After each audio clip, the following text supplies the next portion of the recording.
Oh, thank you, Anna. I didn't have a voice on Friday. It had gone completely, but it's come back just for tonight, and probably it'll bog off again and I can wag a couple of days off work. But anyway, thank you for inviting me here. And I don't think we've made enough of the fact that this is Sturd 5th birthday. Fantastic! Sturdelicious birthday. And to celebrate the fact that it is Sturd's 5th birthday, I have bought a box of jelly babies and a box of licorice all sorts to pass amongst the audience so that you can eat them and celebrate being Sturd-tastic. So thank you to Anna, thank you to Becca, thank you to Jasmine and anybody and everybody who's been involved in Sturd over the last 5 years. So yeah, here we go. Now, I have taken a sort of a sideways slant on wilderness, and I've brought a few poems for tonight. The first one of which features, in fact, at one time it was called The Wilderness of the Working Class.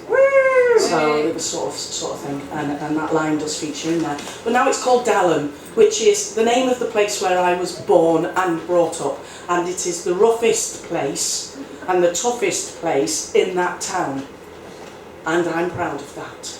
Oh yeah. Thank you.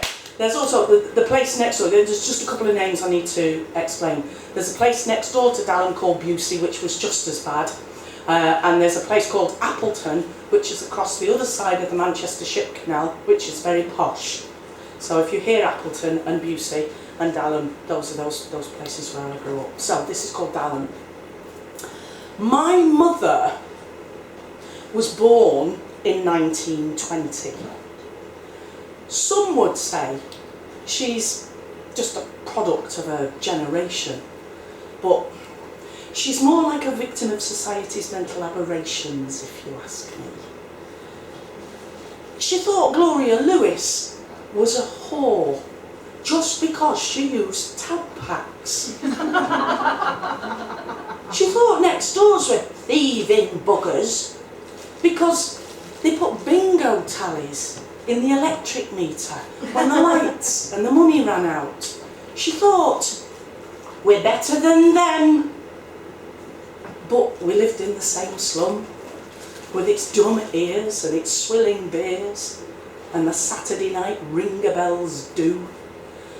I was often left outside the pub, wet through, bottle of pop, packet of clock-faced crisps, listening to wisps of lager breath laughter through the swinging snug doors.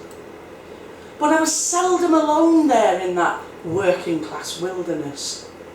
Others were growing there too, sat in a green halls car park, with damp dark approaching and Tommy Kearns poaching us all fags from the machine on Cliffy's shop wall.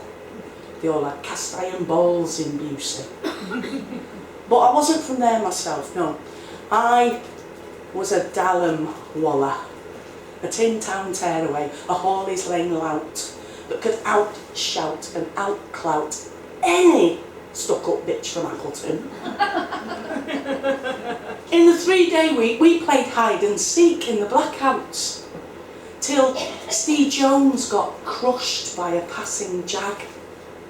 They took him away in a bag, while his mum apologised about the dent that our playful intent had made in that gleaming inlaid chromium status symbol. Because if she'd have been made to pay for repairs, then there's no way they'd pay the rent for years. His brother's tears were running in the gutter as the ambulance shutter door slammed and we were all banned from playing there again. Let that be a lesson to you. Let that be a lesson. When I was growing up, I didn't know I was poor. Not until every respectable workplace door was systematically slammed in my face because they'd heard about the place where I lived. But now, I do not give a fuck. Thank you. Thank you.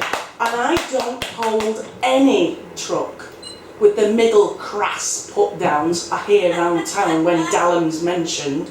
Its reputation's been pensioned off as unredeemable. But all of us who grew and were nourished there on unfairness, reality, actuality. I've lost my plot, but there you go. We have the power to face the lot that life can ever bring or fling us face to bastard face with. My mother taught me to be ashamed when my neighbourhood was named. Not anymore. Thank you.